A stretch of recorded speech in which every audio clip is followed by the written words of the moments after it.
સુરતમાં ભારતીય મજદૂર સંઘ દ્વારા વિવિધ કર્મચારી સંગઠનો સાથે મળી જિલ્લા કલેક્ટર કચેરી ખાતે આવેદનપત્ર પાઠવવામાં આવ્યું હતું। આ દરમિયાન મોટી સંખ્યામાં કર્મચારીઓ એકત્ર થયા હતા। આંગણવાડી કર્મચારીઓ અને હેલ્પર બહેનો, એસટી કર્મચારીઓ તેમજ મધ્યાહન ભોજનના કર્મચારીઓ સહિતના કર્મચારીઓ આ કાર્યક્રમમાં જોડાયા હતા। કર્મચારીઓએ હાઈકોર્ટ દ્વારા આપવામાં આવેલા પગાર વધારાના ચુકાદાનો તાત્કાલિક અમલ કરવાની મુખ્ય માંગ કરી હતી અને સાથે જ છેલ્લા 5 વર્ષથી પગારમાં એક પણ રૂપિયાનો વધારો કરવામાં આવ્યો નથી એવો આક્ષેપ પણ કરવામાં આવ્યો હતો। હેલ્પર બહેનોને કાર્યકર તરીકે તેમજ વર્કર બહેનોને સુપરવાઇઝર તરીકે ઉંમરની મર્યાદા વગર પ્રમોશન આપવામાં આવે તેવી પણ માંગ ઉઠાવવામાં આવી છે।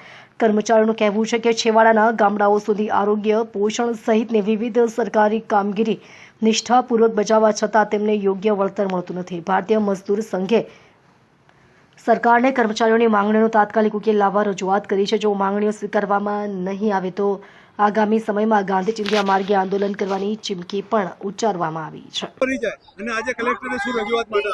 મારું નામ અશોક રાઠોડ છે। ભારતીય મજદૂર સંઘની અંદર ઓલ ઇન્ડિયા ઓઇલ પ્રભારીના મારું દાયિત્વ છે। આજે 17 ઓગસ્ટ 2026ના રોજ ભારત વર્ષમાં દરેક ડિસ્ટ્રિક્ટ હેડક્વાર્ટરમાં જિલ્લા કલેક્ટરને ભારતીય મજદૂર સંઘ તરફથી વિવિધ માંગોને લઈ અને એક આવેદનપત્ર આપવા જઈ રહ્યા છે। એની અંદર અમારી જે મુખ્ય માંગો છે, એક તો સૌથી પહેલાં કોન્ટ્રાક્ટ સિસ્ટમને નાબૂદ કરી કાયમી પ્રકારના કર્મચારીઓની રિક્રુટમેન્ટ કરવી।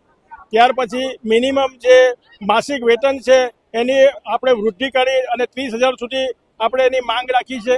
ESICની લિમિટ 21,000થી વધારી 42,000 સુધી કરવા માટે આપણે માંગ કરી છે।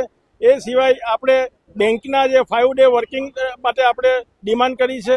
તે સિવાય જે સ્કીમ વર્કર છે એમાં ખાસ કરીને જે આશા વર્કર છે, મધ્યાહન ભોજન છે અને જે આંગણવાડી બહેનો છે એ લોકોના માસિક વેતનની અંદર વધારો કરી અને એમને તાત્કાલિક અસરથી આ નિયમને અંદર બદલાવ કરી ભારતીય મજદૂર સંઘની સરકારને વિનંતી છે કે અમે સરકારની સાથે કદમથી કદમ મિલાવી અને આગળ વધવાની અમે લોકો પ્રક્રિયાથી આગળ વધીએ છીએ।